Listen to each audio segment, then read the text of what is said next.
ดีค่ะชวนทำขนมนมเนยง่ายๆกับ Easy Food by ชยาค่ะคลิปนี้มาชวนทำเค้กแยมโรมาเบิลค่ะสูตรเค้กแยมโร2 รสในต้นเดียวกัน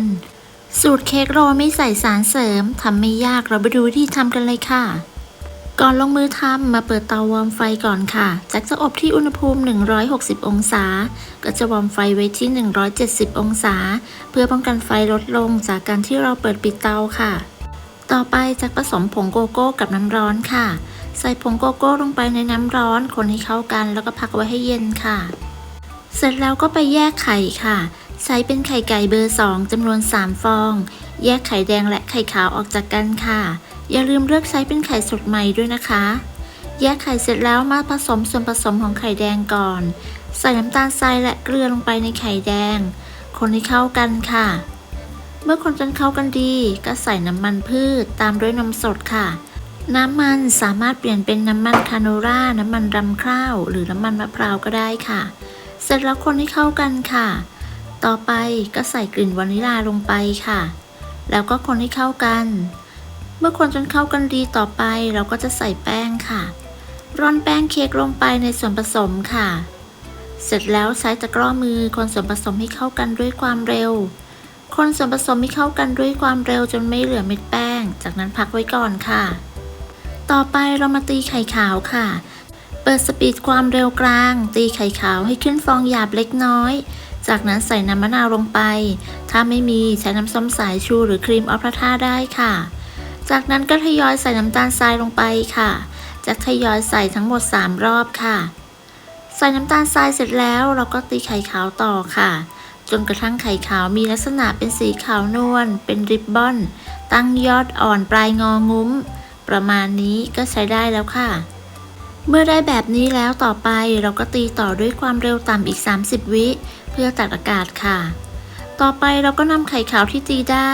ตักส่วนหนึ่งมาผสมกับส่วนผสมของไข่แดงค่ะคนตะล่อมส่วนผสมให้เข้ากันค่ะใช้ตะกร้อมือหรือไม้พายก็ได้นะคะตามที่ถนัดจากนั้นนำส่วนผสมที่ได้เทกลับไปในชามไข่ขาวเดิมค่ะแล้วก็คนตะล่อมให้เข้ากันด้วยความเบามือแต่ต้องคนด้วยความรวดเร็วไม่งั้นเค้กอาจจะยุบได้ค่ะเสร็จแล้วจะนำส่วนผสมที่ได้นี้แบ่งออกเป็น2 ส่วนค่ะส่วนหนึ่งจะนำไปผสมกับผงโกโก้ที่เราละลายไว้ค่ะเทผงโกโก้ที่ละลายไว้ใส่ลงไปแล้วก็คนตะล่อมให้เข้ากันด้วยความเบามือค่ะเราก็จะได้ส่วนผสมออกเป็น2 ส่วนคือรสวานิลลาและรสโกโก้แบบนี้ค่ะต่อไปเราตักส่วนผสมที่ได้ใส่ลงไปในถาดค่ะ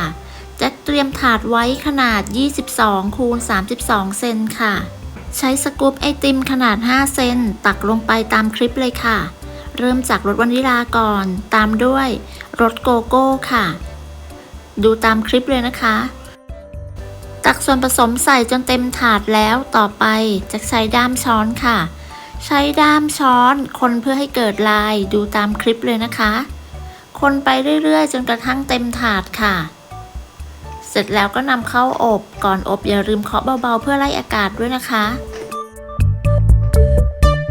อบที่อุณหภูมิ160องศาใช้ไฟบนล่างไม่เปิดพัดลมจะวางไว้ชั้นล่างของเตาอบค่ะจะใช้เวลาประมาณ 15-16 นาที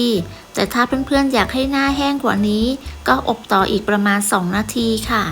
เมื่อครบเวลานำออกจากเตาเคาะเบาๆแล้วก็พักเขาไว้ให้เย็นค่ะต่อไปเรามาตีวิปปิ้งครีมค่ะใส่นมข้นหวานลงไปในวิปปิ้งครีมตามด้วยเกลือเล็กน้อยค่ะจากนั้นเปิดสปีดความเร็วสูงตีวิปปิ้งครีมให้ขึ้นฟูตีวิปปิ้งครีมจนขึ้นฟูดีแล้วก็พักไว้ก่อนค่ะต่อไปเมื่อเค้กเย็นแล้วเราก็จะนำเค้กออกจากพิมพ์ค่ะใช้มีดกรีดด้านข้างทั้ง4 ด้านค่ะแล้วก็คว่ำเค้กลงจากนั้นยกถาดออกและดึงกระดาษรองอบออกค่ะนำกระดาษไขวางด้านบน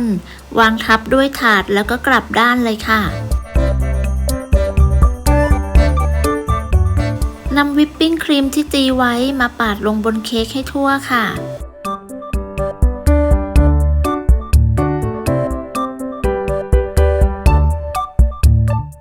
ปาดวิปปิ้งครีมจนทั่วแล้วก็ม้วนเค้กได้เลยค่ะดูตามคลิปเลยนะคะม้วนได้เลยไม่ต้องกลัวหักนะคะเมื่อใช้กระดาษม้วนเสร็จแล้ว เราก็จะใช้ไม้บรรทัดหรือไม้สำหรับม้วนเค้กโรลดันให้แน่นแล้วก็ดึงกระดาษไขด้านล่างให้ตึงค่ะเมื่อดึงจนตึงแล้วเราก็จะพักเค้กไว้ในตู้เย็นให้เขาเซ็ตตัวประมาณ1 ชั่วโมงค่ะหลังจากพักเค้กไว้จนเซ็ตตัวแล้วเราก็จะนำออกมาตัดเสิร์ฟพร้อมรับประทานได้เลยค่ะสูตรเค้กโรลไม่ใส่สารเสริมเค้กโรลมาเบิลสูตรนี้เนื้อเค้กนุ่มมากๆค่ะรสชาติหวานน้อยหอมอร่อยถูกใจมากๆที่สำคัญทำไม่ยากค่ะเพื่อนๆจะทำทานเองหรือจะทำเป็นอาชีพเพื่อสร้างรายได้ก็สามารถทำได้ค่ะขอบคุณสำหรับการติดตามรับชมคลิปนี้นะคะถ้าเพื่อนๆชอบก็อย่าลืมไปลองทำกันดูนะคะได้ผลยังไงก็มาคอมเมนต์คุยกันค่ะสำหรับคลิปนี้จะต้องลาไปก่อนพบกันใหม่ในคลิปหน้านะคะสวัสดีค่ะ